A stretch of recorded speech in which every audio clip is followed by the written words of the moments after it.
We're about to do a forensic deconstruction of one of the most sophisticated forms of psychological infiltration there is. And no, we're not talking about malware or computer viruses. We're talking about a system designed to completely bypass your logic, your life experience, and even your gut intuition, all to get access to your most valuable assets. This is the connection heist. You see, the whole premise of this heist is that the ultimate master key isn't some complex string of code, it's a perfectly crafted feeling. The real target isn't your computer's firewall, but a deep, fundamental human need. The need to feel seen, to feel understood, and to feel valued. This system literally weaponizes validation.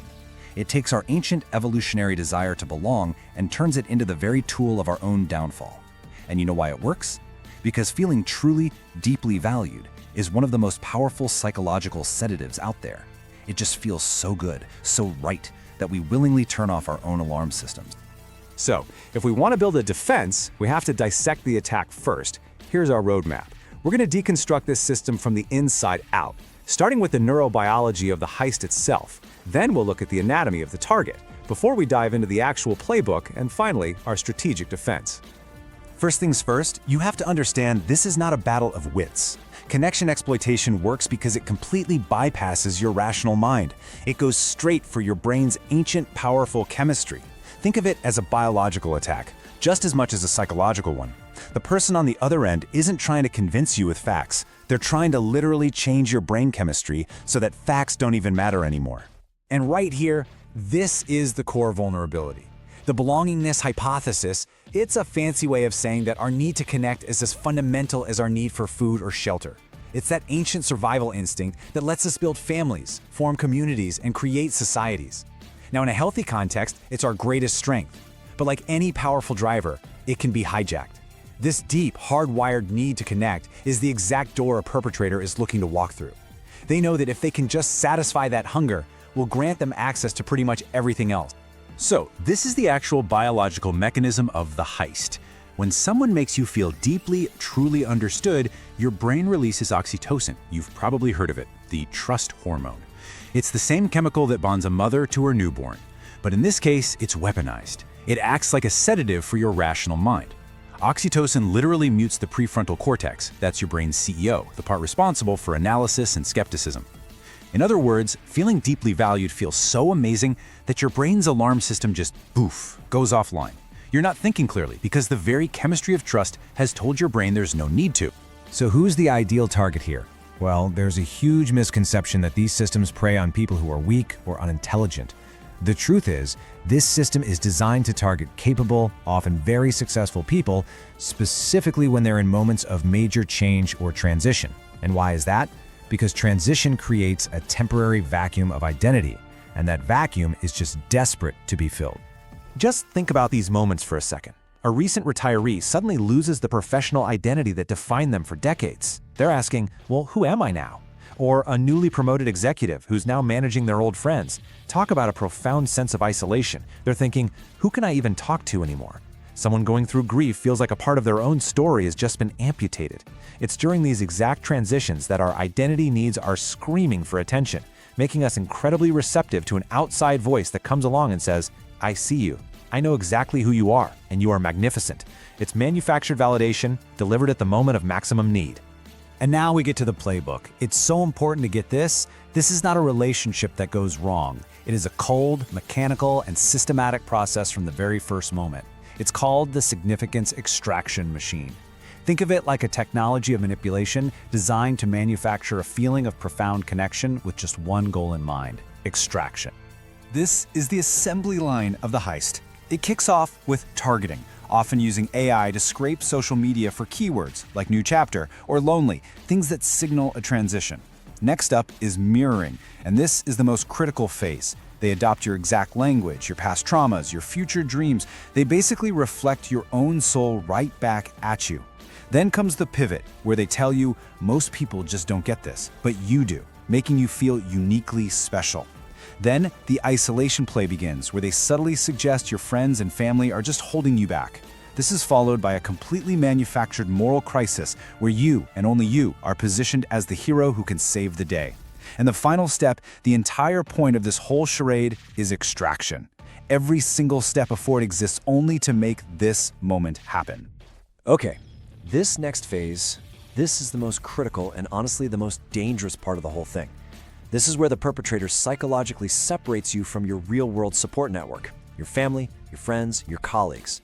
They build this invisible fence around you, creating a kind of two-person cult where their voice becomes the only one that matters and every other voice is just dismissed as being ignorant or jealous. And this right here is the crucial moment for the entire manipulation. It's that internal decision. It's when a friend says, "Hey, this feels a little off," and your mind immediately responds, "They just don't get it. They don't see the potential like I do. They don't see me." At this point, you're starting to believe the perpetrator is the only one who truly understands you. You actually start defending the manipulator against your own loved ones, becoming an unknowing accomplice in your own isolation. And here's where the manipulation does a complete flip. The language shifts from validation to obligation. That initial promise, "you are uniquely capable," becomes a weapon of coercion. This is a test of your loyalty. The shared vision suddenly becomes a shared burden that, surprise, only your money can solve. If you really believed in us, you'd help. That feeling of connection is no longer a gift, it is now a hostage. Your value becomes conditional on your compliance. This fear is what drives the final stage. The perpetrator manufactures this incredible sense of significance in you, and the psychological choke point becomes the sheer terror of losing that feeling. It's the belief that if you refuse their request, you won't just lose the person, you'll lose this new, validated version of yourself and go back to feeling completely invisible. That fear, the fear of being erased, is what drives compliance with almost any request, no matter how irrational it seemed. And to really reinforce this choke point, manipulators use very specific tactics. They'll use what's called a vulnerability ruse, sharing some fake, tragic story to manufacture trust and create a false sense of intimacy. They will gaslight your support system, systematically poisoning your real relationships by suggesting your loved ones are just jealous and want to see you fail. And they might use visual deception, things like fake endorsements or photoshopped images, to build this fortress of false legitimacy. Every single one of these tactics is designed to dismantle your trust in anyone but them. Okay, we've deconstructed the attack. Now let's build the defense. Knowing the playbook is step 1. Building your own shield is step 2. We're moving from just analysis to real actionable strategy. The key here is to move from a subjective feeling, like, "Wow, this feels amazing," to a totally objective process. It's about creating systems that force verification and introduce friction, exactly where the perpetrator needs speed and secrecy. Now, this can feel really difficult, even unnatural, when you're in that oxytocin haze, which is precisely why having a protocol ready to go before you need it is so critical. Now, this protocol isn't about being cynical, it's about being disciplined. First, do a red flag check. Does the level of praise feel 10 times bigger than the amount of time you've actually known this person? Second, and this is non-negotiable, add social friction. Involve a trusted, neutral third party. A manipulator's power lies in secrecy. Break it. Third, conduct a mirroring audit. Go back through your old social media posts. Are there shared experiences just echoes of your own digital footprint? And finally, you have to implement time guardrails and have a safe exit strategy ready. This one simple rule is probably the most powerful firewall you can build. A fraudulent connection is built for speed. It runs on manufactured urgency because it needs extraction to survive. It literally cannot withstand 6 months of scrutiny without getting a transaction. A genuine relationship, on the other hand, will only get stronger with time. This guardrail doesn't kill real connections, it just starves the fraudulent ones of their fuel. Think of this as sending up a flare. The moment you say, this is a great idea, I'm just going to run it by my financial advisor first, you will get your answer. A genuine partner will welcome the oversight. They'll see it as you being prudent. But if the person who values you so much suddenly gets angry or defensive or just vanishes, you know the validation was never the product. It was just the packaging for the heist. Their reaction to an outside expert tells you everything you need to know. All right, let's bring all of this together. We've taken apart the machine, we've looked at its components, and we've designed the defense protocol. Now, let's distill it all down to one core principle, a protective mantra that you can carry with you. So let's just quickly recap the entire system.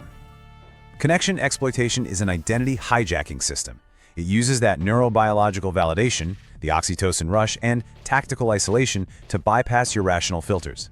Its success completely relies on mirroring your needs and exploiting your fundamental desire for significance. The core protective principle is simple.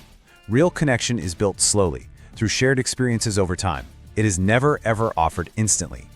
This is the final forensic truth of the connection heist. That feeling of being valued is the bait. But the moment that feeling becomes conditional on a financial transaction, the truth is laid bare. The praise, the mirroring, the special connection, it was all just marketing. The target was never your heart, it was always your wallet. This is the mantra to hold on to. In a world of instant connection and a whole lot of talk, let time be your ultimate validator. Let shared experiences, not gushing praise, be your evidence. Choose consistency over intensity. Because real value, real connection, and real significance, they don't need a down payment. They prove themselves over time, and they never ever ask for a deposit to stay true.